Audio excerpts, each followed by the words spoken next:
You're listening to The Scrimmage with Daniel Hargrove and Justin Domashevitz.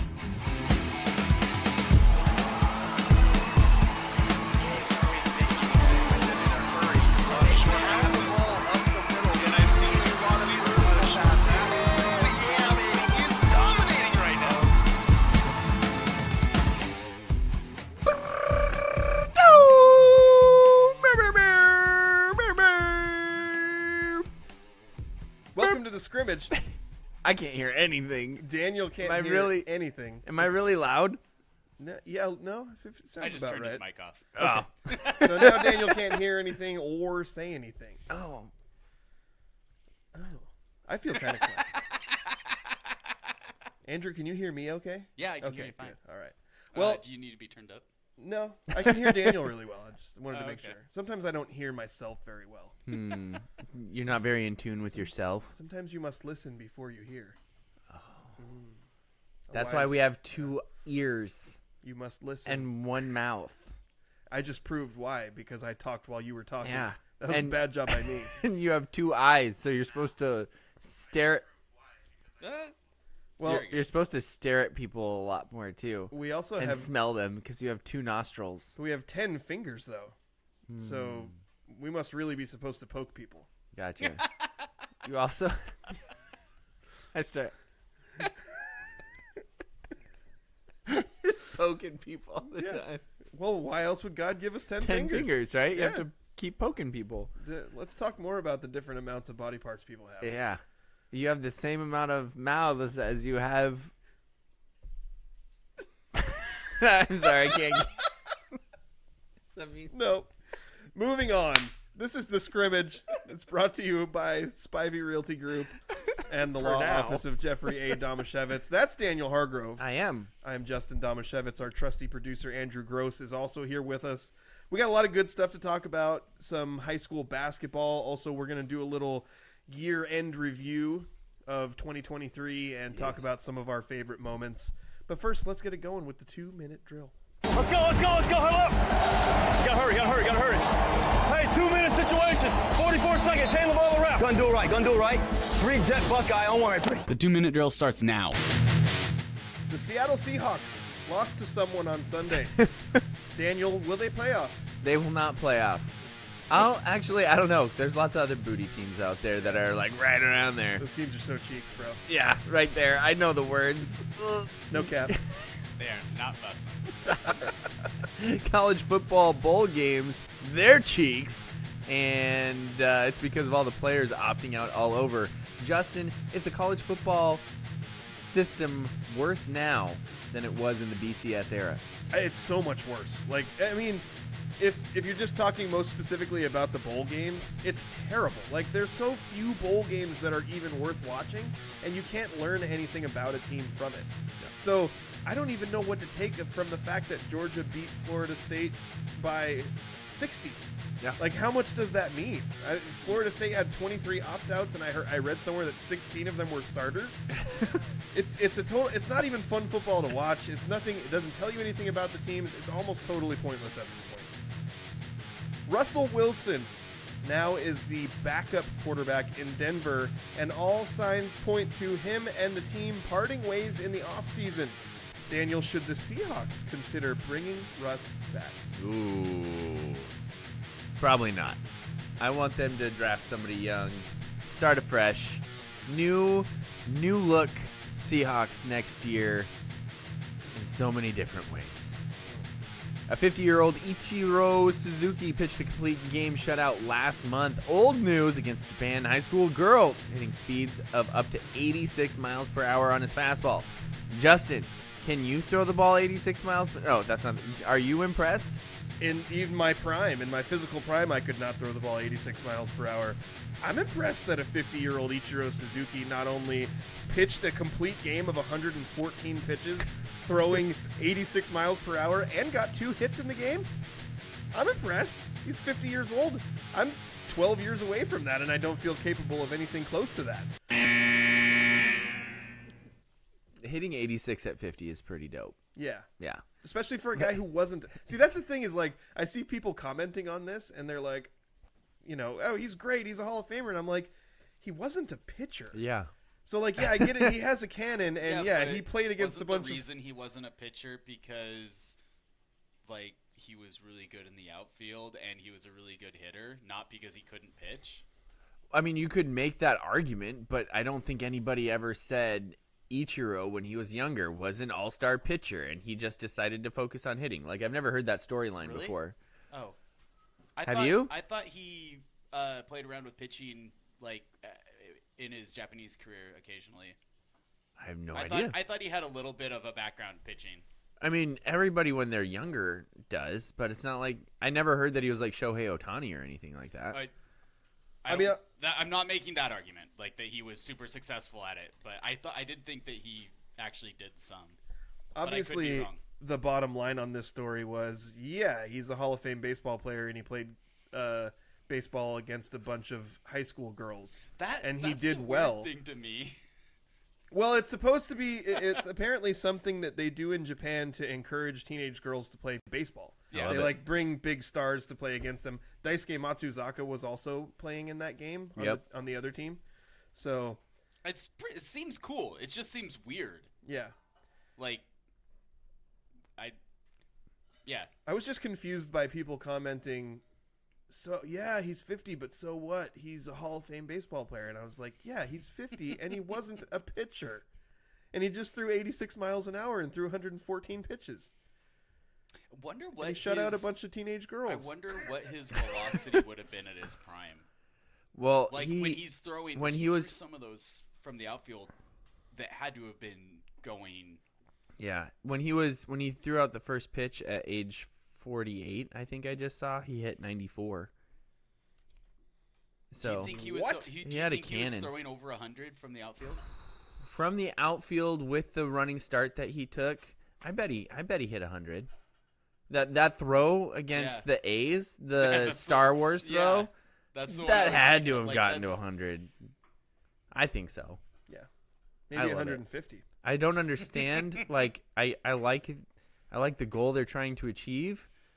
It's still weird that the way they do it is like, hey, come get shut out by Ichiro.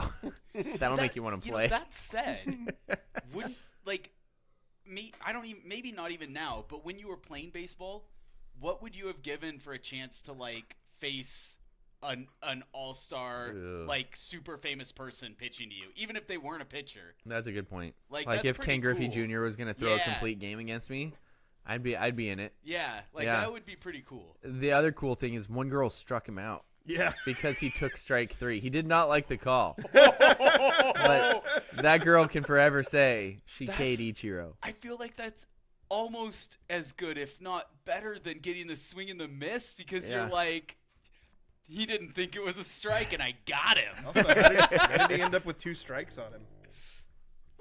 Right? Yeah, Pax knows. Well, is there anything else from the 2-minute drill you wanted to linger on? Yeah, college football. It's garbage. Yeah. I personally, I was prepared for it for the Oregon State game, because they don't have a league to play in, and their coach is a jackwagon, ex-coach, and he left.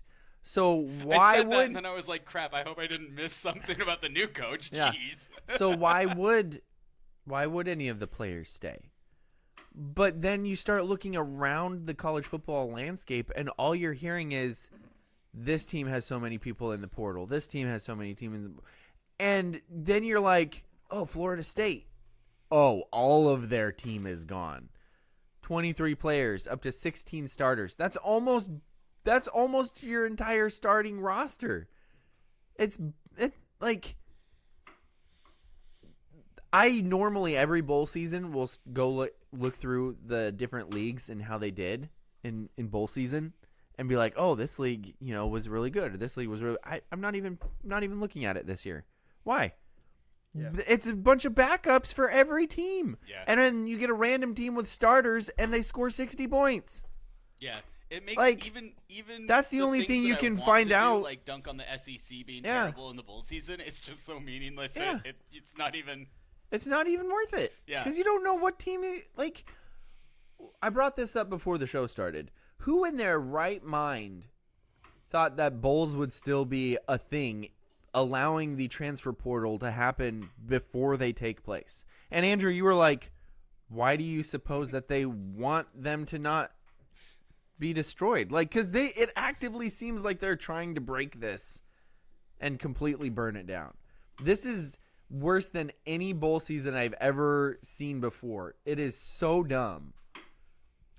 And one of my teams was on one of the worst ends of it. And honestly, I can't fault any Beaver player for not playing or for leaving because of what happened. Yeah. Like with the league and then their coach. Like, I'm surprised we still have players.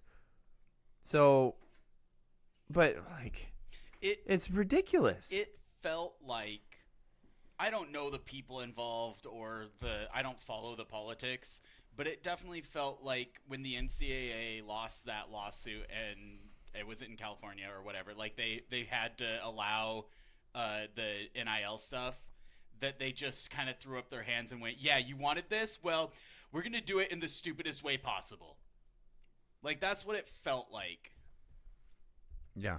I mean, There's going to be some changes coming at some point to this system and putting some regulations in place, because I do think, like Andrew was saying, the NCAA response was pretty much, fine, you wanted this here, have it. We're going to just allow things to be complete chaos, and then you'll all be begging us to go back to the way that it was, and it'll make them, in their minds, it made them look right, that it should have been the way it was before. But it's so transparent that nobody views it that way. Yeah, exactly. So there's going to be some changes that happen, and having the transfer portal not open until after the last bowl games are over seems like a very obvious thing. The easiest of solutions. I think having 2-year commitments for players unless a coach leaves will probably, that's something I've heard. I've heard people say 3, but I think that's too much. But having a 2-year commitment to a school as long as the coach doesn't leave feels reasonable. Yeah. Limiting the number of times that a player can transfer, because there used to be that, and then there's exemptions and ways of getting around it now, so guys can pretty much transfer as much as they want. Yeah. And then also, probably the biggest one is limiting the number of transfers a school can bring in. Right. On any given season, so you can't just completely turn over your roster or plan to completely turn over your roster in the transfer portal. By just scalping players from other schools. And there's ways to do it without putting. I mean, it's hard to say. Like, You know I think what they have with NIL now is better than what they had before, because it's allowing the players to actually make money. The NIL, for what their value is, but it's all tied together. All of the other stuff is bogus. It's all tied together because one Talk of the about things that words that the hip young kids are saying. one Bogus. of the things that people are advocating for is having some kind of a salary cap on how much players can make. I think that's messy. I think it's going to create all kinds of corruption, and we're going to go right back to what we had before with players getting paid under the table. But even more than that, I just think it's stupid that if their value is that, they should be able to make that money. Right. And I think there's other ways that this can be made better without doing that. Right. I don't think the NIL part of it is the problem. Mm-hmm. Agreed. I actually thought that I mean, I'm not sure if Colin Cowherd's correct on this, but I think it does kind of even the playing field a little bit, because you know what some of these other areas have that the SEC areas don't have, or maybe have as much of, is a lot of money. And so they could be like, hey, yeah, we don't have all of the other stuff that SEC football had, but we can buy a lot of players. And all of a sudden, you can have other teams in there that can compete with the SEC because they have lots, or with the Alabama, Georgia, LSU, and maybe the other random SEC team that pops out of that garbage league. Vanderbilt. Yeah, it's never Vanderbilt. Why would you ever play football at Vanderbilt? Wouldn't that be like the worst existence ever? Probably. Like, hey, you're going to get beat up on constantly, and you're never going to be good. Some people are very comfortable with low expectations. Yeah, I hate it. Anyway, so I think the NIL, the way it currently is great. But the whole everything else is just bonkers. I was just thinking, too, Vanderbilt's actually a very good academic school. Yeah, that's true. So going to play football there and get free college is well, the is free sort of college. worth it. Yeah. Is it worth the concussions? You forget everything you learn. I've got a college education. Coach says it's okay to bleed from the ears. Sorry. Justin, you're giving all these ideas for like making this better and like less transferring, but you know what they're gonna do is they're gonna introduce a mid-season transfer, a mid-season transfer deadline, so that Colorado can pick up an extra couple players, to bolster the late season push. Yeah, that's hilarious. Yeah. There was one guy, I don't remember what team it was for. I wish I could remember what team, but this one NCAA team has a bowl game. Their quarterback transferred, so he was in the portal, not going to play in the bowl game, and their other quarterback was injured or something, so all they had was this one guy who had never taken a snap before. Oh, nice. It was their third-string quarterback, and he said, Sadly, I don't really want to play. I've got a family vacation or something, or it was like I'm getting married and we have our honeymoon scheduled, or it was something like that. Like he had something going on personally that he didn't want to play. So they got their NIL collective to pay him like $50,000 to play in one game. That's perfect. So they'd have a quarterback. And it wasn't even a good quarterback. Good for him. Good for him, exactly. Oh my That's the gosh. dream right there. Yeah. Get paid $50,000 to play a game, the one game, One game. and not have to be good. Yeah. Like there's zero expectations. Just it's absolutely nuts. Well, it's ridiculous. Should we move on Yeah, I think to so. my favorite part of the show? A what? Serving questions up on a silver platter where the points are made up and the rules don't matter. Time for Stump Daniel. Stump Daniel is brought to you by the law office of Jeffrey A. Domashevitz, no relation. What's the A stand for? Daniel, there's something that has... There's something licking my knee. It's not me. It's probably a dog. Yeah. I hope so. There's cats around here too. I haven't really watched a ton of NFL football this season. Which But is there is weird, right? One thing, it's very weird. I watch less and less as the years go And by. yet we're still better at everybody at fantasy football. Yeah, weird. Totally dominated that league. The people Shout out to all the other champions out there. Notice I said other champions.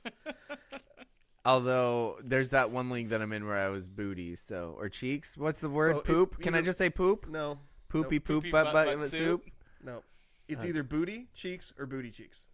Wait, it can be both? Yeah. Booty cheeks? Yeah. Oh. I'm going to start feeding you like some fake things that Dude. the kids say. Please don't. I will totally say it at some point. And you'll have forgotten that you told me it, and I'll say it to you, and you'll look at me like I'm a crazy person. That dude was toenails, man. Total fungus. There's one thing in NFL football that's been making me smile on a regular basis, and that's when I see Brandon Cooks do anything. Yeah. In case people don't know, and it's hard too because he plays for the Cowboys now. Yep. But I love the fact that he's just still out there making things happen. I remember very fondly the times that we watched him play when he was in college at Oregon State. They were very good. He was incredible. Yeah. He was one of the best college receivers I had seen play up to that point. And so it still makes me happy when I see him kicking around. I realize he's ended up having a really good career. He's had... It's a long career now, isn't it? Yeah, he's had 6,000-yard seasons. I think he's in his 10th NFL season. Wow, has it been that long? Yeah. I'm old. I want to play a little game, Uh-oh. Daniel, that's Brandon Cooks related. I'm glad that I stopped myself from looking up Brandon Cooks because I figured that that's where you were going with Okay, it. But yeah. like partway through, I was like, I wonder this. I had a random thought, and I wanted to go find out the answer to it. And then I was like, wait a second. He's probably going to start asking me questions about this. Well, it's one question, and I'm going to ask it over and over again with different players. Oh. What? The name of the game Name is of the game. Does this player have more or less career receiving yards than Brandon Cooks? As always, you are excellent at naming games, Thank my you. friend. Very short and catchy. Yep, it's what I do. That's the hook. That's how you draw them in. Does this player have more or less receiving yards than Brandon Cooks? Cut that. We're saving it for the next time we play this game. Do you need me to explain the rules? Only the scoring system, Cotton. You get 1 point if you get it correct. You get -5 points if you get it wrong. Oh, that's the worst. You ready for your first one? Yes. Jerry Rice, Daniel. More or less career receiving yards than Brandon Cooks? More. That is correct. Yes. Jerry Rice is number 1 on the all-time career receiving yards list. Out of the duck zone. Steve Largent, I'm Daniel. proclaiming my own zones. Steve Largent. More or less career receiving yards? More. That is correct. Steve Largent is 19th on the all-time career receiving yardage list with 13,089 yards. Okay. Tyreek Hill, Daniel. More or less career receiving yards than Brandon Cooks? He's younger, right? I feel like he's significantly younger. But this year, doesn't he have like almost 2,000 receiving yards? So Brandon Cooks came into the league in 2014. Tyreek Hill came into the league in 2016. Is the question career to date, or are we predicting? Career to date. Very good question. I'm gonna say.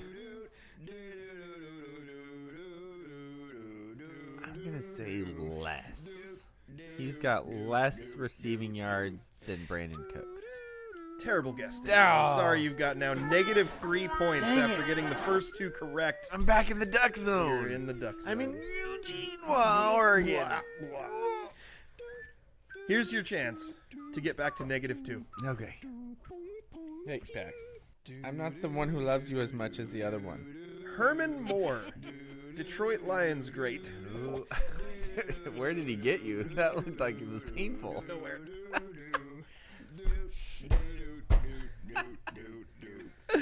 Detroit Lions great, Herman Moore. Herman Moore. Him and Barry Sanders. The only 2 players on that team, pretty much. I am going to say less. That is correct. Herman Moore, 9,174 career receiving yards. Brandon Cooks, in fact, is just ahead of him on the list. With? 9,234. Nice. Was that it? Nope. Oh, more? I want to give you a chance to get back to 0. So I'm going to So give you 2 more. I need 2 more? Okay. So you're just at the career receiving list right now, aren't you? Yeah. Nice. Emmanuel Sanders, Daniel. Oh, Emmanuel? Emmanuel Sanders. Oh, come, Emmanuel, and catch this football so well. Was that heresy? Hear that. I was playing the Debbie Downer. I for thought you just wrote it. Oh, you thought? Yeah. Okay. I'm gonna say less than. Emmanuel Sanders currently has 11 more receiving yards than Brandon Cooks. That was low blow. You're down to Now I'm down -7. Yeah, -7. I'm out. I'm going to give you 2 more. Double prizes. Triple points. Triple. So So you can get to -1 if you get them both right. But I could also get to like -20. Yep. Is there like some weird, horrible, sick realm where like there's a husky duck thing, The like Huck Zone. the Huckies or the Dusky Duskies? Zone. Just this terrifying animal with like a duck bill, but like I think we have to be nice. Kind of goose. We have to be nice to Huskies today because we want them to win. do we though? Yeah. No, Yeah. no, we don't care at all. Yeah. I mean, part of me says yes, and part of me says no. I think it's my Cougar alum side that says no, and my Beaver side that says, yeah, maybe. But then I read that article, and I think that the Huskies like should just crash and burn and be the worst ever for always, because they're the worst. Yeah. Sorry. I support you. Next one. Joe Horn, Daniel. Oh gosh. He was a great receiver. Yes, for the New Saints. Orleans Saints. Definitely one of the top 2 or 3 receivers in the league for a stretch of several years. I'm gonna say he has more receiving yards than Brandon Cooks. You are incorrect. Gosh darn it! He actually has less. Really? 8,744. Brandon Cooks is good. He is good. This kind of unraveled for Daniel. Here's one. I lost track of how many negative points you have. Lots. And there's no chance of you getting That back was to 0. -15 plus -7, so -22. Here's this one. How about one of Dan Marino's favorite targets? Mark Duper, otherwise known as Super Duper. You're making stuff up. You don't remember Mark Duper? No. Okay. And he was Super Duper? Well, he Are legally, you kidding me right now? He legally changed his name to Super Duper. That is Are you- right down Daniel's alley. How does Daniel not know about this? But then I think he What? went back to Mark Duper. Yeah, because he's not a crazy person. You What'd what? you think of? He was really Yeah. good, though. Super Duper? Yeah. You're kidding, right? No. I'm a little surprised you've never heard of Super Duper. Not like I mean, I'm still not 100% sure that Justin's not making this up, based on the fact that Daniel should know about this if it was real. it's reasonable though because like he retired in 1992. So I would have been 3 when Super Duper retired. But I thought you would have heard of the legend of Super That Duper. would have been his favorite player. Gary Cooper. Sorry. That's an old movie quote that you wouldn't get because you haven't seen movies that are older than you. I'm gonna basically say books, Daniel. Brandon Cooks had what? Old movies are basically books, Yes, Daniel. for sure. He has more yards than Super Duper.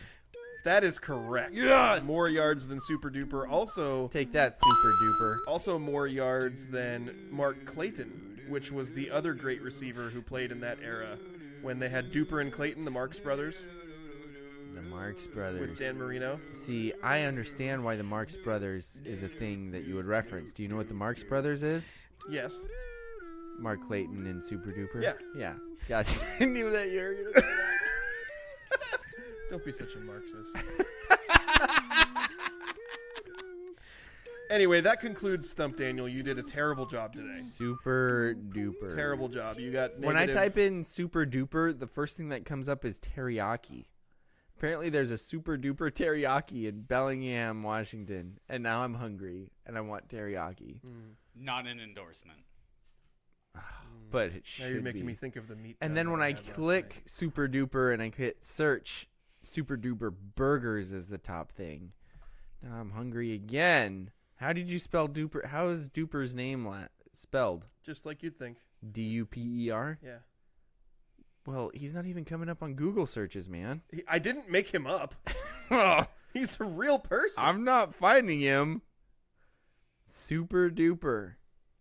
Does anybody in the chat older than Daniel can vouch for me that Super Duper was is a real person? All I'm finding is like food. There's a library named Super Duper. I think the problem is that we're competing with Alabama, Michigan, which is going to half with Michigan up 13-7, it looks like. Oh, so it's probably like a good game. Maybe if I type in Super Duper wide receiver. I found it immediately. When I type in Super Duper into Google, it just gives me food and libraries. Mark Super Duper is an American There he is. American former professional football player. What did you Google? Did you type in Mark Super Duper or did you just type in Super Duper? Did you think you were going to type in Super I Duper? typed in Super Duper. I feel like you should have known that wasn't going to pull up the person. I feel like that adds legitimacy to me not knowing who he was. If Google was like, Super Duper, you mean the teriyaki place in Bellingham? You win. You lost Stump Daniel, but you won this argument. Congratulations. Yes. At least we know he's a real person. Did the Mariners sign some guy? They signed some guy. It's been a long time since we've talked. They signed Mitch Garver since we last talked. Oh, yeah. Yeah, so that's about my feelings on it too. Oh They yeah, didn't have a DH last year, so they decided this year they're going to get a DH. they're gonna get that DH.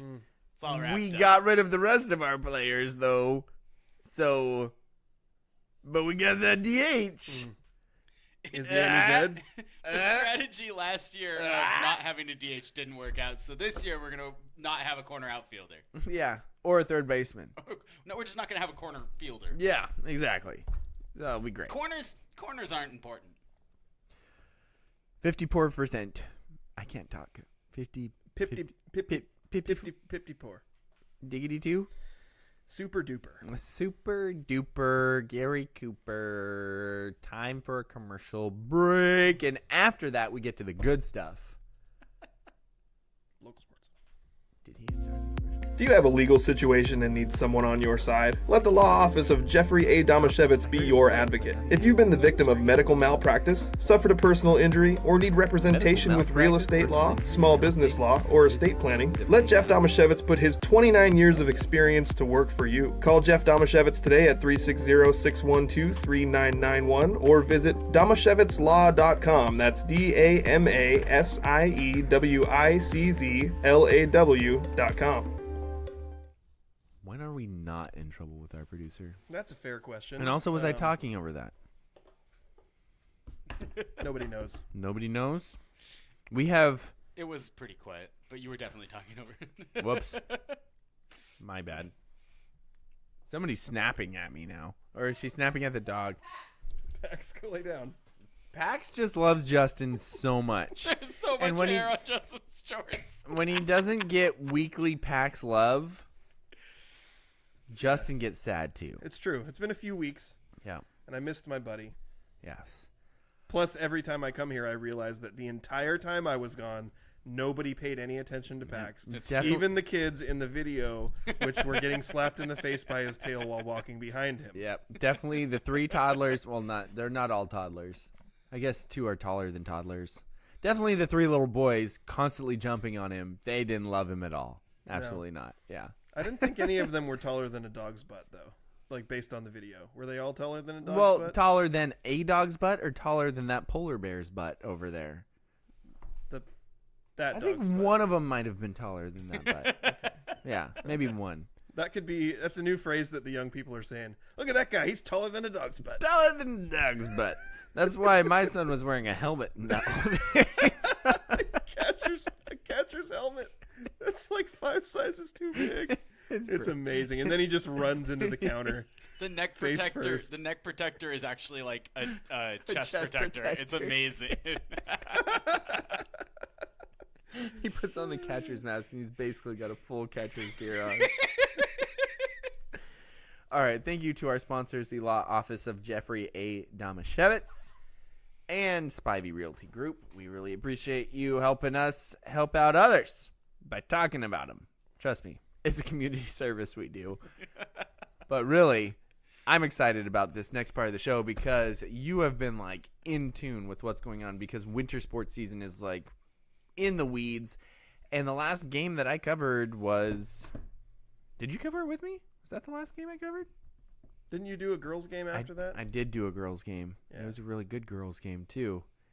It was the Aberdeen Montesano girls' game. This is how long it's been, though. yeah. I'm struggling to remember what game I covered, but that was a blast of a game. It I was didn't like right the way down the that one wire. ended. Well, it ended with a game-winning bucket by... Buckets. I think it was Zoe Tro. It was definitely a tro. It was definitely a Tro. I'm pretty sure it was Zoe. And she hadn't scored much at that point, but she just dropped down this beautiful teardrop over a taller defender, like completely clutch, down one, dropped it in, nothing but net. Oh, it was beautiful. You would have loved it had you seen it, even though it was against Monty. I'll take your word for You it. should. Yeah. Okay. Now, though, Yeah. to the local sports roundup. I can't hear myself. Just love messing with Andrew. Just messing with him so much. Montesano's boys basketball team stayed hot with their 9th straight victory on Friday, 48-46 at Chief Leshai. DeLon Chan scored 25 points for the Bulldogs while also pulling down 14 rebounds. Montesano now is 9-1 on the season and will open league play at Tenino on Tuesday. Imo. Hoke Williams boys basketball team beat Kalama 56-40 on Thursday as part of Raymond's New Year's Classic. Xander Jump led the Grizzlies with 22 points, 8 rebounds, 5 steals, and 2 assists. Lincoln Nemi scored 12 points. Hoquiam faced Raymond on Friday and came away with the 68-41 win. Nemi scored a game-high 18 points and dished out 8 assists. Joey Bozic added 11 points and 4 steals, while Chris Bryson racked up 11 points, 9 rebounds, and 4 steals. The Grizzlies, now 6-3 on the season, will host Elma in a league opener on Tuesday. With a couple of starters out due to injury, Elma fell to 6-4 on the season with a 45-41 road loss to Shelton on Friday. Kaysen Seberg led the Eagles with 17 points. Grant Vesey chipped in 8. The Eagles will hope to have Traden Carter and A.J. Holmes back soon, as they are set to start league play on Tuesday at Hoquiam. That one should be on the air as well. I won't be there, but our guy Ian Cope is planning to be there for that one. Evergreen 1A League play should be interesting starting tomorrow. All 5 teams will carry a winning record into the league contest. All 5 have been competitive, and there is no clear pecking order. Montesano leads the pack at 9-1. Hoquiam, Tenino are 6-3. Elma is 6-4, and Schmietenville is 6-5. Montesano's girls basketball team clobbered Clahoya on Wednesday, 70-27. Clobbered Clahoya. Freshman point guard Teander Olson led the Bulldogs with 21 points, while also recording 4 rebounds, 4 assists, and 4 steals. Jilly Dalen added 17 points, 11 boards, 3 assists, and 4 steals as well.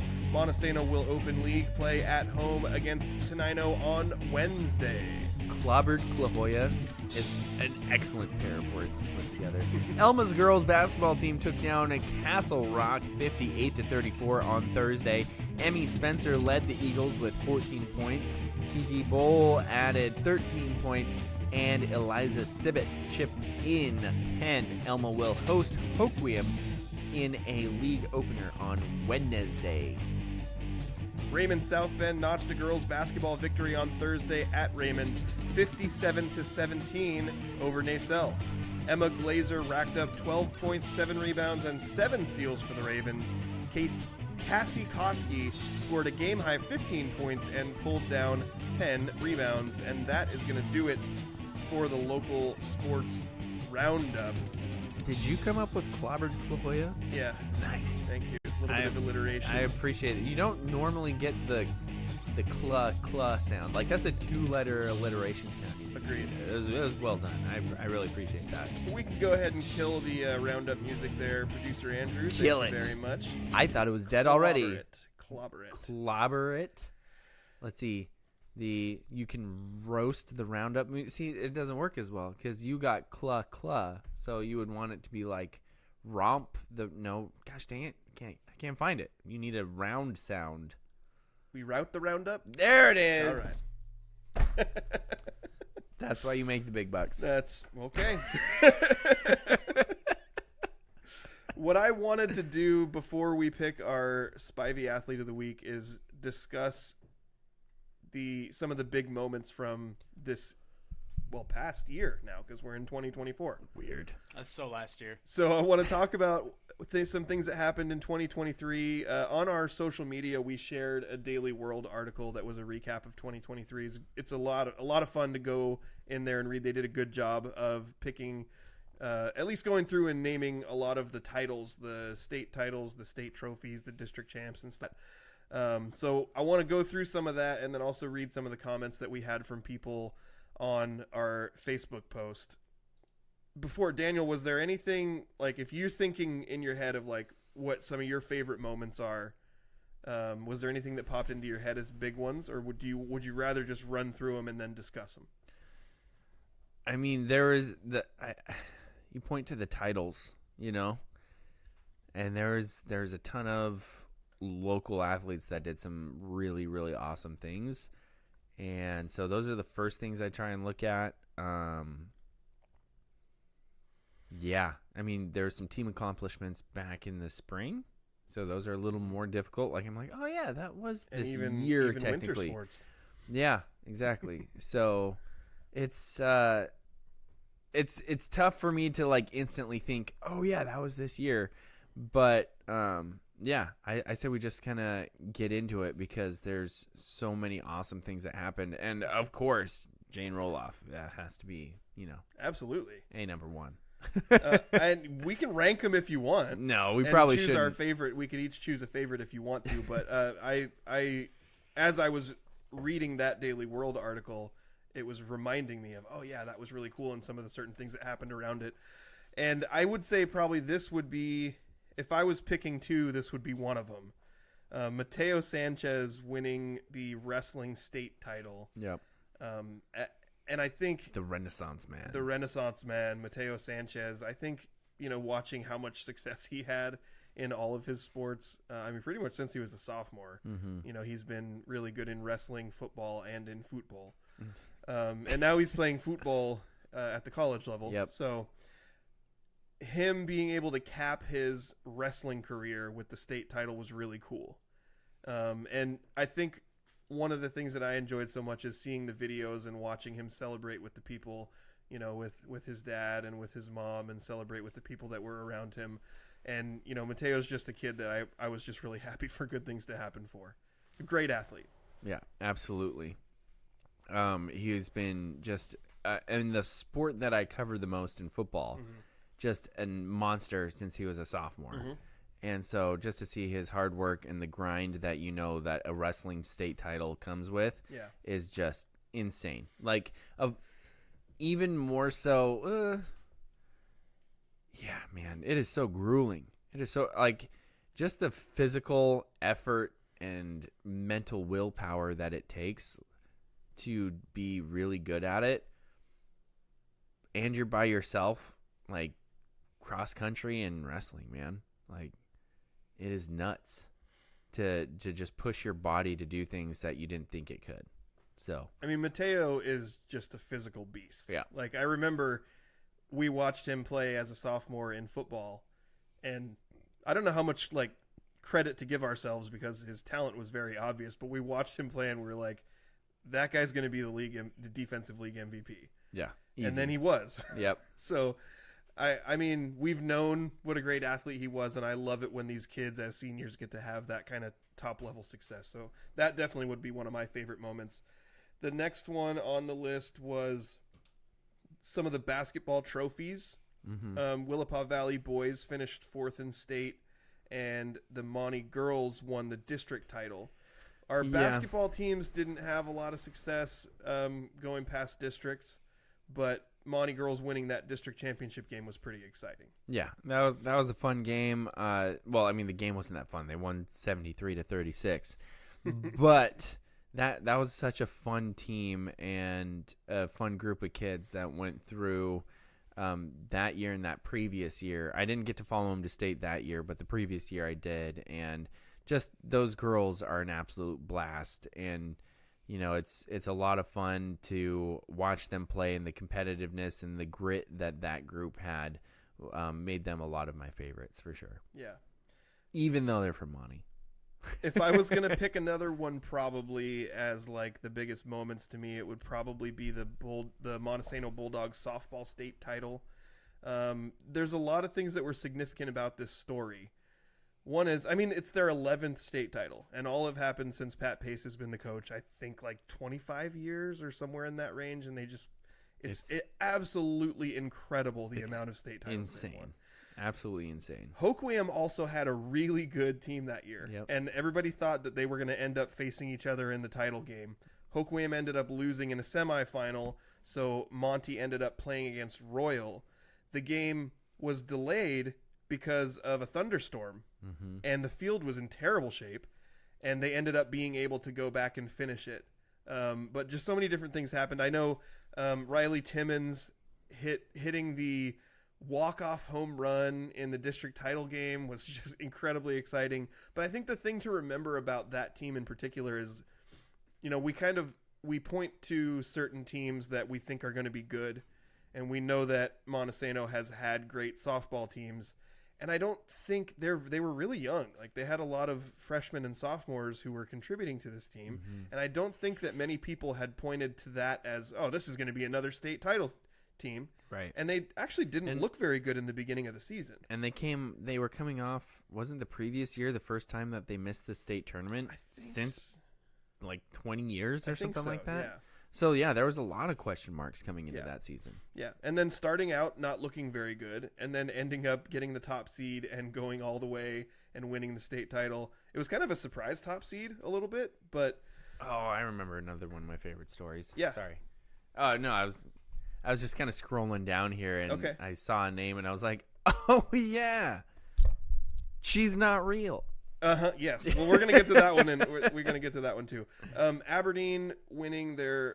So I saw that this was their first state softball trophy, and then someone else had, I think, commented that it was their first state trophy in like X amount of years. So I don't 11 years, something like that. So I don't know how long it's actually been since Aberdeen won it, but that's another one. You know, they didn't go into the state tournament. They were a 10 seed. Yeah. Nobody expected them to go get a trophy. Right. And then they fought their way through and got the 4th place trophy, which is pretty cool.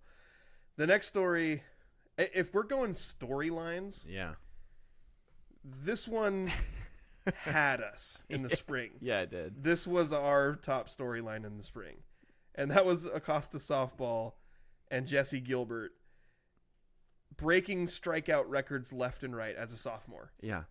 And then going into the district tournament against some really good teams, throwing 4 consecutive no-hitters to win the district tournament. Just nuts. And then they took that team and went and got a 3rd in state trophy.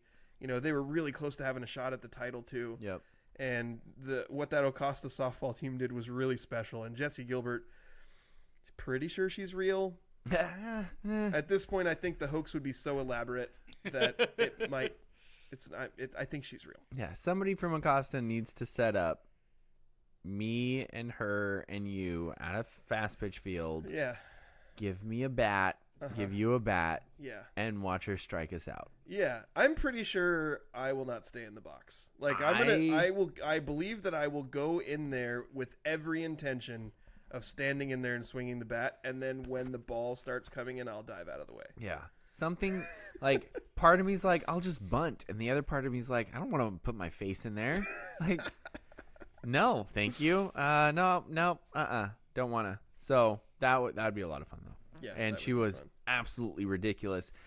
State strikeout records. I mean, anytime you have more strikeouts than outs in a game, Yeah. you know you're doing something pretty incredible. Yeah. That's pretty. It seems corrupt to me. There's some collusion going on. There is a lot of money in this list. Monty Baseball. I wonder why. Because they're good at sports. Monty Baseball, 4th in state. Daniel, that was a fun team. We had the pleasure of broadcasting one of their state playoff games, their opener, and that was super fun. They placed 4th, but when they got to the semifinal, they were winning at the very end. There was a couple of throwing errors, and then there was a controversial balk call at the end of the game that they ended up losing on a balk. And I'm sorry, but knowing who the balk's on, Yeah. not somebody who I would expect the balk to be called on. No. Because normally when you have like the pitcher who's successful because he's a pitcher and not just a thrower, those aren't the kids who balk. Right. So no, that's a load of crap. Yeah, we weren't even there and we didn't see it, but we know it's a load of crap. I don't need to see it. Balks are the weird. Andrew sent us a whole thing about when to call a balk, and basically it's the balk is super. It's just such a weird it's just a call thing in somebody sports. wrote as if someone's trying to explain it, but it's so hard to explain that you just keep on starting over and it never makes sense. Yes, exactly. The next one on the list was the Haley Blankus state golf title. Gosh, we had a lot of titles. We really did. Yeah, a lot of Monty titles. Hey. And I think part of what made this one really fun and special to me is that there's the Monty Elma rivalry there, because Olivia Moore beat Haley in the district title, I think by 1 stroke. I think it was really close. And then Haley went and beat her by 3 strokes at the state meet. And is it a meet? Golf match? Match. Tournament. That's what it is. So beat her at the state tournament and I won. just thought it was weird that it was a tournament. Why do they call golf? Why do they call them tournament? Nobody's getting eliminated. It's a whole bunch of separate holes. Yeah, but nobody's getting eliminated. Like in a tournament, you win and then you lose and you like face different matchups and it makes sense. Golf they have cut lines. They have cuts, so some people are getting eliminated. You could argue. Yeah. I don't have a strong opinion on this. Okay. Neither do I. I try not to have a strong opinion on any golf things. There you go. To me, any game that you have to get negative points to win, I'm not sure. I'm not sure. If the least amount of points wins, it's confusing. It is kind of un-American. Yeah. That's why when I play golf, I try to get as many points as possible. Dude, you clobber me every time. Yeah, I do. I double you up sometimes. So that Haley Blanket state golf title. Yep. The next one on the list was Lauren Magoo from Willapa Valley, winning state titles in pole vault and javelin. 2 ships. And setting the meet record in pole vault. Just nuts. Yeah. And that was, I think, 2 years in a row that Lauren won the state title in pole vault, if I'm not mistaken. I think so. I think you're right. And pole vault is such a fun event as it is. Yeah. And then I remember that she kind of flew under the radar because track state week is just bonkers for us as we're trying to sift through all these. And then I remember the next week they're like, hey, how did you miss this girl who won 2 state titles? And we're like, wait, what? 2? So, just massive accomplishment there. Pole vaulters have to be crazy. Yeah. Like, I asked my big tough son, Yeah. who was doing track, if he considered doing pole vault. And he was like, are you serious? There's no way I'm doing that. You have to be nuts to do that. Shocker, my dad did it. That checks out. And then we have other state track titles from Willapa Valley. Lauren Magoo's teammate, Brooklyn Patrick, won the 100-meter.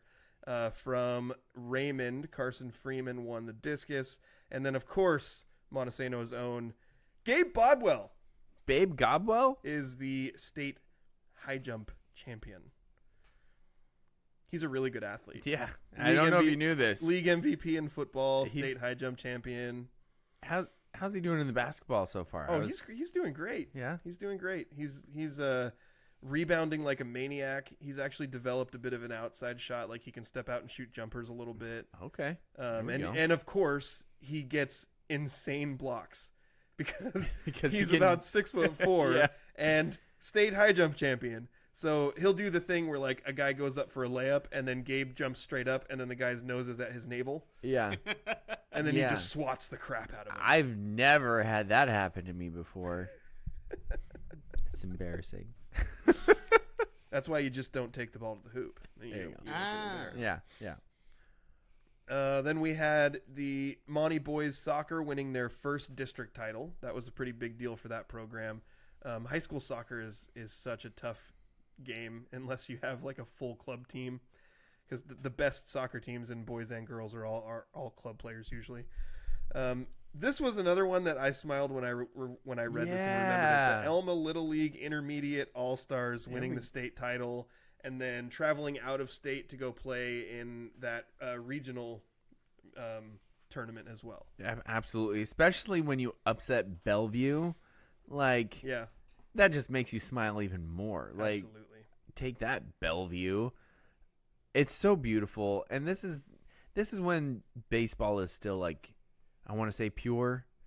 I know it's getting harder and harder to find it because of the travel teams and stuff that we have now, but Little League baseball is still close, maybe. Anyway, this It team depends. was an absolute joy to see the highlights of it and watch their journey. It was so much fun. Different little leagues handle it differently. I have heard stories about little leagues allowing the travel baseball teams to kind of ruin things. Yeah. But I haven't been involved in that. Like the little league teams that I was involved in, there was always a good mix. And, it's hard when you watch the kids who don't play travel ball try to catch up to the travel ball kids, but there was always a good mix, and I felt like the coaches were always respectful of it. So. Yeah. I could talk for an hour on that, so I'm not going More. You could talk Yep. for more than an hour. Maybe someday you'll write a book. Next on the list was to. How It Should Be by Daniel Hargrove. Jane Roloff, What? cross-country state title. I hear she's from Hoquiam. Yeah. I'm I hoping should get on this list. Yeah. Jane, that's another one. Like when I said that the Jesse Gilbert story like had us captivated for an entire spring. Yep. I don't know if there's an athlete we've talked about more than Jane Roloff. It'd be hard to find. Yeah. Yeah. But well deserved, winning, what I assume is one of the hardest possible titles to win is cross country. Yeah. Like just the sheer amount of time that it would take to be ready to do that. So Jane not only winning the cross country state title, but also becoming an All-American by going and placing really highly in a national title. Absolutely. Or And national something I just realized too is because I was talking about how impressive wrestling was with Mateo Sanchez's state title. Yeah. But at least they have weight classes. Like cross country, I assume they're mostly all sticks who rung a lot, but you don't have height classes or leg length classes or anything like that. It's like, no, you have to just be the best. Yeah. So go. And so that, I don't know, that's an added element. I think that, because at first I was like, yeah, wrestling has got to be the toughest state title to win, but at least you're wrestling people your size. Leg length Mateo classes didn't would have to be go. Awesome. What? I'm in favor of leg length classes.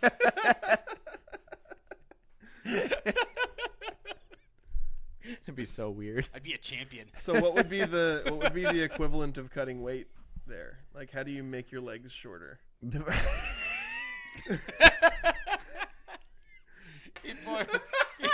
They're getting thinner and thinner soled running shoes. Yes. He got the barefoot runners. I had to cut another quarter inch, so I'm running barefoot. People will be getting feet flattening machines. Oh my gosh! Ow! No. Yeah, the pride of Hoquiam right there. That's Jane Roloff. Never stops running. We've joked about it so many times about how she's just running by the window. It would be great to get an interview for Jane and talk to her about the journey that she's been on and the trip she took down to nationals as well. That's going to happen at some point.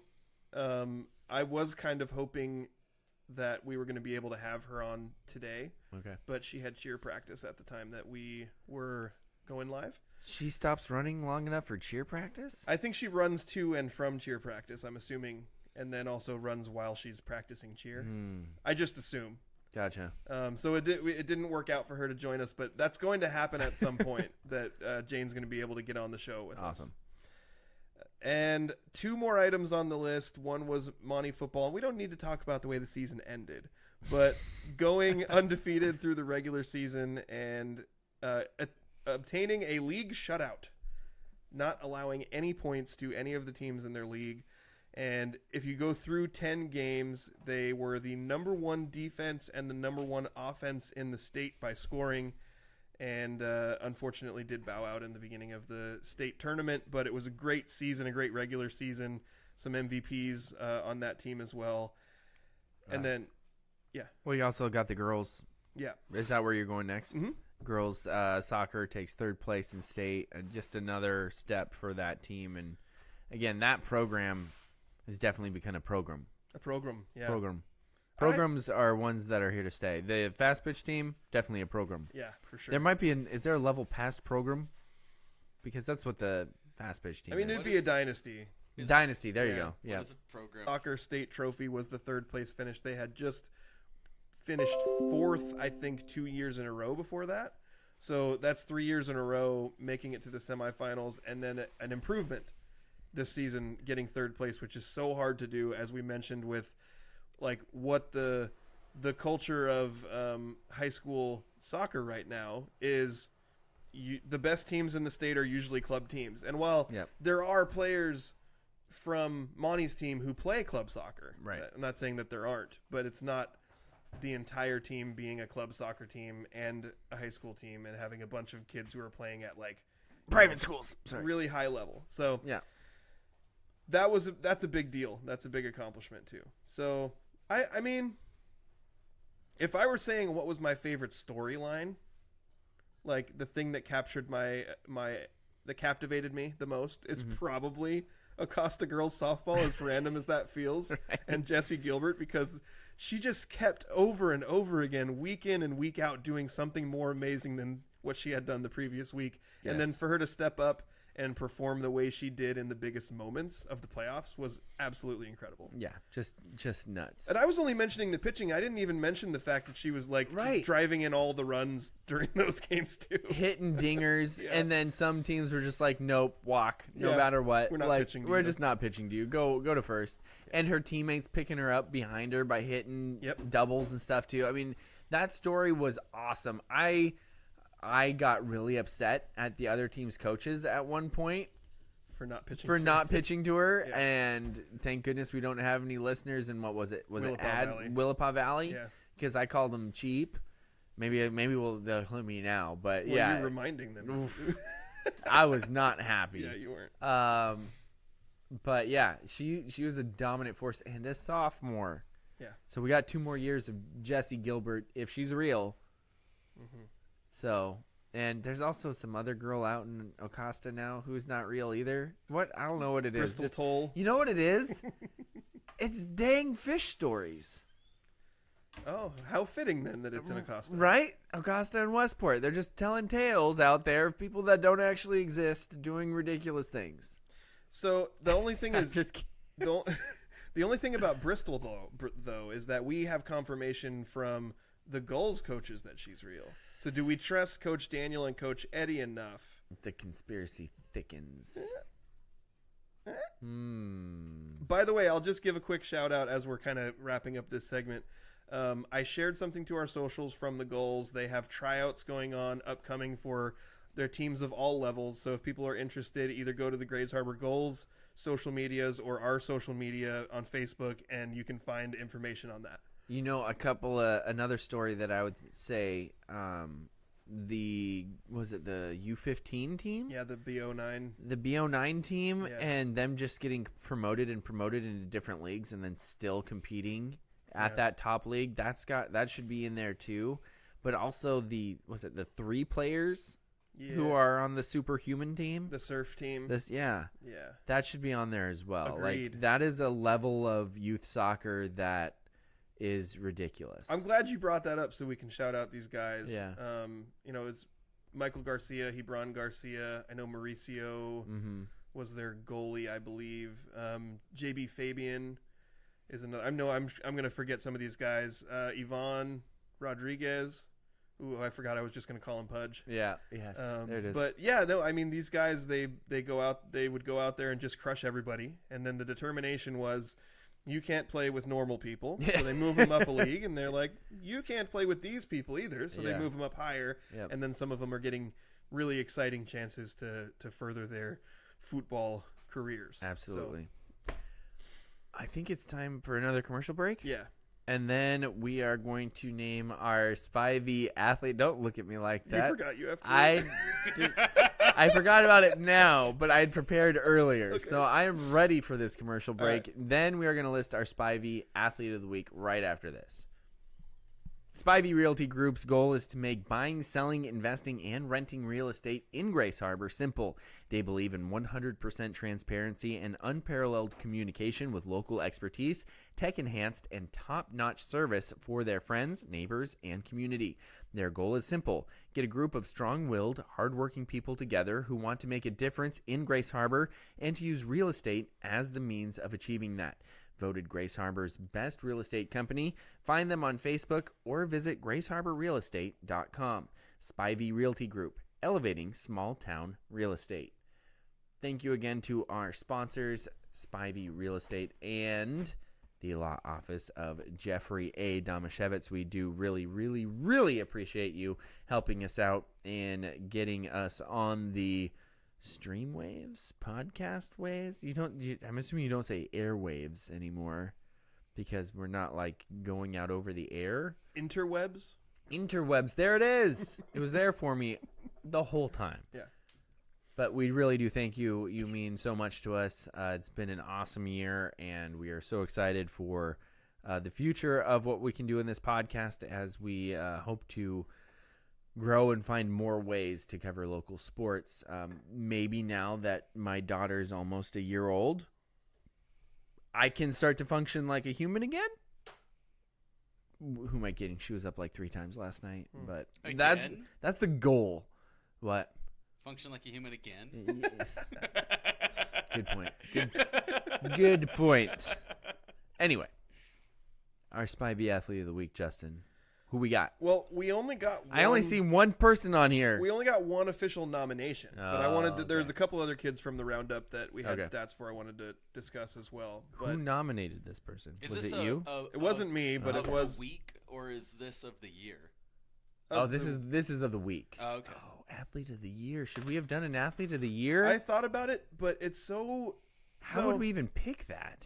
So it's Mateo Sanchez. It's No, Jane It's Roloff. Gabe Bodwell. That's Jane Roloff. But it's hard to do an Athlete of the Year because there's not a clean break, you know. Right. So like Yeah, no, totally. someone who was a junior last year and a senior this year would have an advantage because they would have like a full year worth of opportunities, where someone who graduated last year would Right. only have like technically the end of winter sports and then spring sports. Tough nuggies. They should have done it the year before that. Yeah.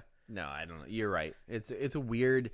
That's why I'm always like, when you look at this year back, like we just did, it's so easy to forget the things that was technically this year, but in my head, in the sports calendar year, I had thought of as last year. Yeah.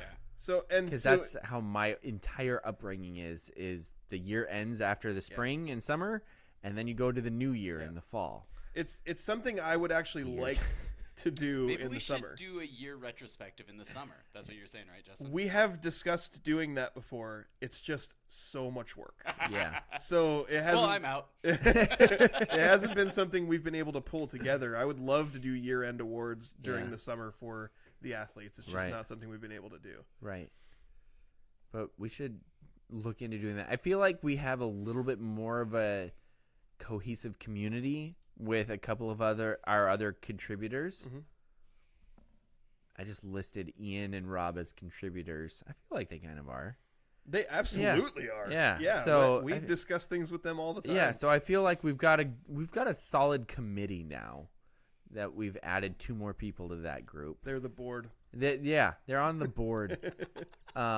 So I feel like maybe that'll help us out a little bit more with furthering some things. Yeah.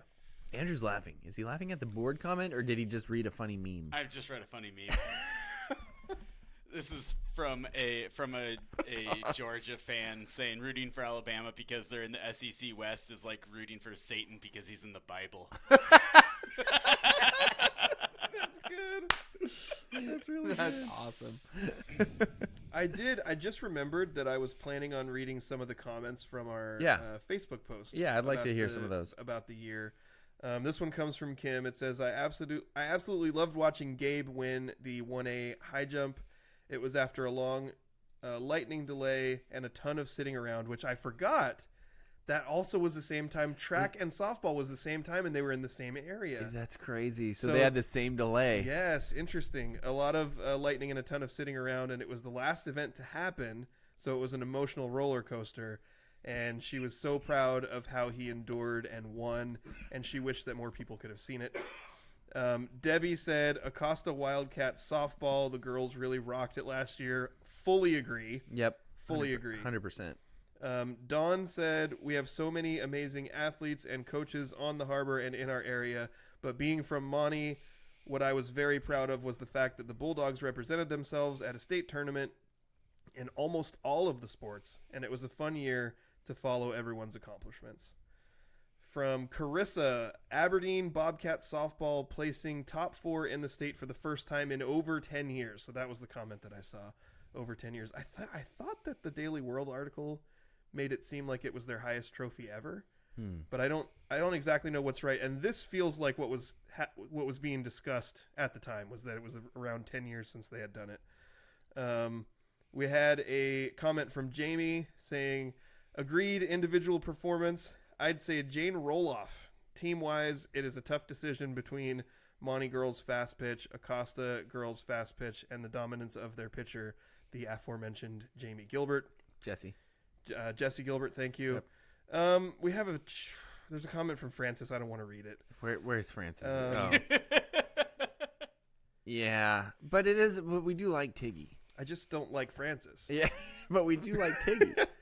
He provided us with some great insight before the basketball game we covered together. That's true. Yeah, Tiggy Very looking helpful. out. He came over to me, and it might have been like the first actual conversation I've had with him. Mm-hmm.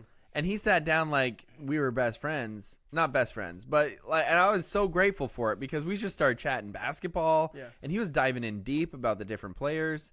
It was awesome. It was a lot of fun. His dad's a talker. Yeah. So predictable. Yeah. And, okay, I'll read Francis's comment. okay. It says, bias alert. Tiggy with a sweep at the league meet in the 800, 1600, 3200, and 4x4. That's too much. That's too much running. I'm sorry, Tiggy. That's too much. That's 6,800 worth of running.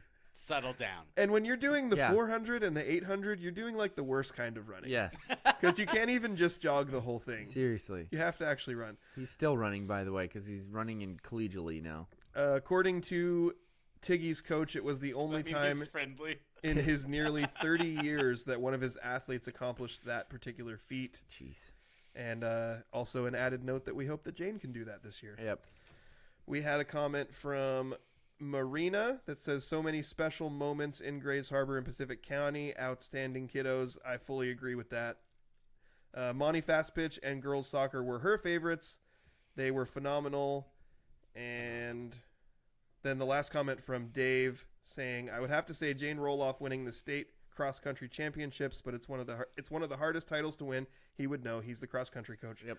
But there is a lot of special moments from Grays Harbor teams and individuals, which, again, I fully agree with. And I always walk away from these seasons with a tremendous amount of appreciation for all the work that the kids put in, because I know that these are accomplishments for them and like it's things they want to do. Yeah. But it also provides a lot of great entertainment for people. Absolutely. To watch. So I'm sorry. I was trying to read through the comments as you were going in. For some reason, mine were in a different order. Did you mention the Monty volleyball comment? I didn't. I must have missed that one. Yeah. So I think it's Gisela said Monty volleyball. Okay. So, and they did have a good run as well. I think they won the league. They won the league, and then I think they made a bit of an unexpected run in districts for a little bit as well. So, but yeah, that another fun team to watch too. So, just wanted to make sure I got that in there too. Very good. Thank you. So we have our official nomination. Yes. For DeLon Chan, who, to me, seems like the perfect addition you could have asked for to this group of Montesino basketball players with what he's provided so far. Yeah. Another huge night, 25 points, 14 rebounds in a win at Chief Leshai, which definitely has the lure of they're very tough to beat at home. Exciting game. Who else are we looking at for this award, even though that's our only official nomination? Yeah. Well, I wanted to throw in a couple of others because there's one that got mentioned in our previous show as a nominee and then had another really good game this week. Xander Jump from Hoquiam. Right. A previous nominee, as I mentioned. He is actually a previous Athlete of the Week winner from football season when he had 6 touchdowns. Yeah, that was insane. But Xander had in one of their games when they beat Kalama, he led the team with 22 points and also had 8 rebounds, 5 steals, and 2 assists.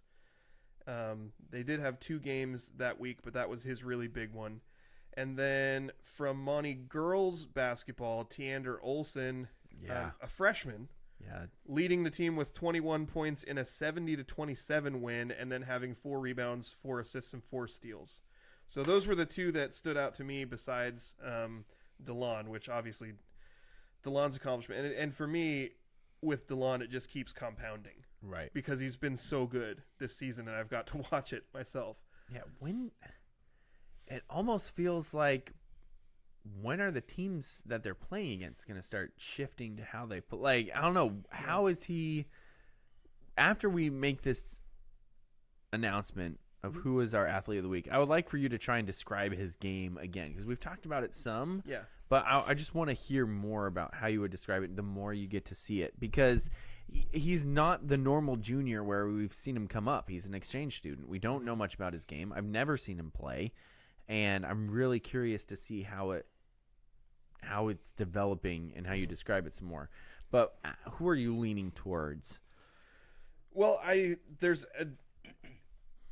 a bias here because I watched it, but I was leaning towards DeLon. The Chief Leshigh team was doing everything they could to make scoring as difficult as possible, as evidenced by the fact that Monty only scored 48 points. DeLon scored 25 of them. Scored over half of the team's points. And in addition to that, he also grabbed 14 rebounds. He's a guard. Yeah. Like he's not exactly a point guard, but he's one of the primary ball handlers. He has the ball in his hands a lot on the perimeter. Mm-hmm. He's somewhere between 6'1" and 6'2". He's very light. His frame is very small, but he's really springy. Mm-hmm. So being able to go in there and fight for 14 rebounds, I think was kind of the thing that put it over the top for me. Right. But the other performances are excellent as well. Yeah, I got to say, the 14 boards from a guard, Yeah. I love that. I love that so much. I never rebounded well, and every time I hear about a guard putting in the work and grabbing boards, it makes me really excited. So that's where I'm leaning as well. Xander stuffed the stat sheet, though. Yeah, he did. I think that has to be recognized, that he put in a ton into that game. But the fact that this was also such a close game, like the other two games are blowouts. Mm-hmm. I mean, Hoquiam won by 16, which isn't that huge of a blowout, but the Monty girls won by like 50. Yeah. So this was a 2-point game, and he scored over half of the team's points, and he had 14 rebounds. Yeah. Which, as I've watched games, he probably had close to half of their rebounds when you start looking at some of the stats. If there was a lot of turnovers and not a lot of missed shots, or, roughly the same amount, like he had a huge percentage of the rebounds for the team as well. So that's where I'm leaning to. This kid has kind of taken this league or this area by storm. They get into league play tomorrow, and I'm super excited. And it's so interesting because the last time I feel like we had an exchange student come in and make a huge impact was when I was a junior in high school, when Hoquiam had a kid from Iceland come in who was on their junior Olympic team, and we all kind of heard that and went, oh, he's supposed to be really good. But this is a kid who I don't think he came in with any of that hype at all and has just turned into a walking bucket. Yeah. So from what I understand, DeLon's from Hong Kong, and he's never played. High school sports are really different there. Okay. And it's very they make it much more of an imposition to play them. It's expensive and it's difficult. So he pretty much just plays like pickup basketball for his whole life. I don't know how seriously I don't know if his parents think he's really good or have allowed him to really pursue it. But it was the way it was described to me was pretty much like, I have my studies are really intense, and basketball is the thing I'm allowed to do in my recreational time, but it wasn't organized. It was street ball. It was pickup games. And when he came to the States, he got on an AAU team for the fall. So he has played some organized basketball just this year, but AAU ball is really different from varsity basketball anyway. Yes. So coming into varsity basketball, super high intensity, he's seeing defense like he hasn't seen before. And I've just been incredibly impressed with his improvement in the team game over the course of the last 10 games. Like when it's indisputable that he has great skill. He has great natural ability, great feel for the game. When Monty opened the season against R.A. Long, they lost that game. R.A. Long's really good. Defensively, they're exceptional. And it was difficult to watch at times because I could tell when DeLon wasn't exactly sure what to do, his default was, the one thing I know how to do is go score.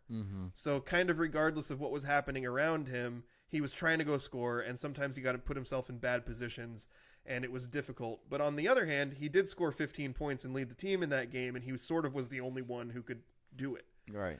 But I think just game by game, seeing how much he's been able to learn the system, share the ball. He's actually, not only has he been just exceptional at just being a part of the offense that swings the ball around and finds it into the right spot. He has had some really great assists on drive and dish opportunities.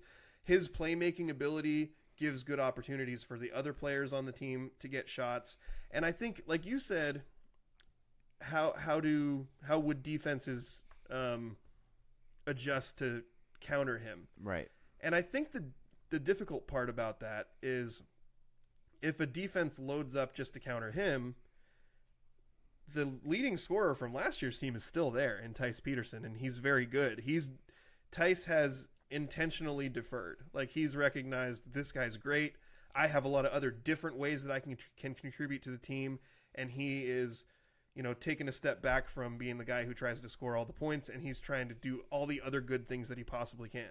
He still scored 20 points and was co-athlete of the week with DeLon last week. Right. But I think that DeLon specifically is difficult to game plan for unless you just throw extra bodies at him, because he's an excellent shooter when he's open, and he doesn't hesitate. If he's open, he shoots. He hits 3-pointers at a great clip.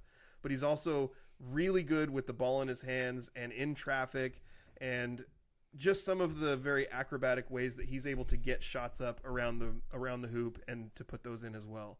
So I think that's the hard part, is his game is so well rounded from an offensive standpoint that, like, the only weakness you could see in it is that he's just small. Like, he's not going to go muscle people. He's a finesse guy. So maybe if you throw multiple bodies at him so someone can use their strength without allowing him to use his quickness.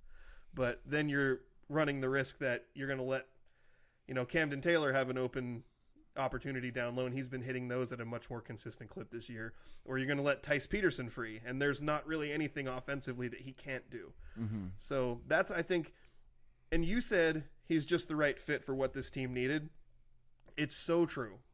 Last year, the big struggle, and a lot of these guys are back from last year. Mm-hmm. Last year, the big struggle was just being able to put the ball in the hoop. This team now has a bunch of really good defensive players, especially out on the perimeter, but just in general, it's a very solid defensive team. And they just didn't have enough playmakers.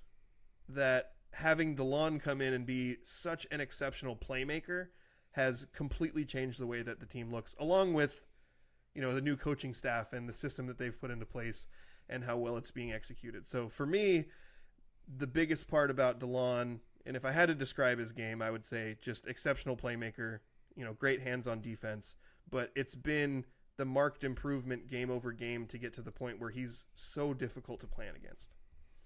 And with that, for the second week in a row, our Spivey Realty Athlete of the Week, DeLon Chan. So much fun to hear about him. I can't wait to watch him.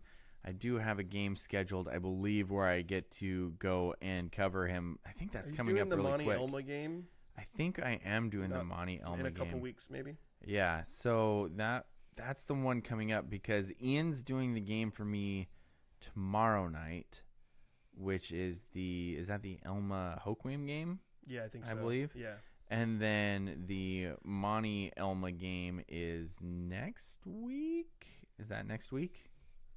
Let me look. Let's see. Yes, Ian is doing Elma at Hoquiam Boys tomorrow night. And then I am planning on doing Elma at Monty Boys January 9th.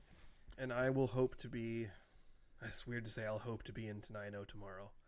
I'm hoping to get off work in time so I can go watch the Monty Boys play Tenino. Not that I want to go to Tenino, but I want to watch the basketball game. So. Tenino. Anyway, DeLon Chan for the second week in a row is our Spivey Realty Athlete of the Week. Congratulations. Congratulations, DeLon. That is so awesome. Can't wait to watch you play and to watch this Montesano team play as well, which tons of athletes on that team that I have watched play. Lots of things over the last few years. So should be fun to watch them put it together. Anything else you want to get to before we wrap this up? You look like you have to go to the bathroom. Kind of. I mean, neither of us took a bathroom break during this show. That's true. Like, how are we going to have to fight for it? No, I'm good. Rochambeau? Yeah, no, Chochambeau? Guys, I live in the woods. he lives in the woods, Oh, that's a good point. and he loves in the woods. So I think that'll do it for our show today. Happy New Year to everybody on that note. Where does Miriam Knight get their kids? The woods.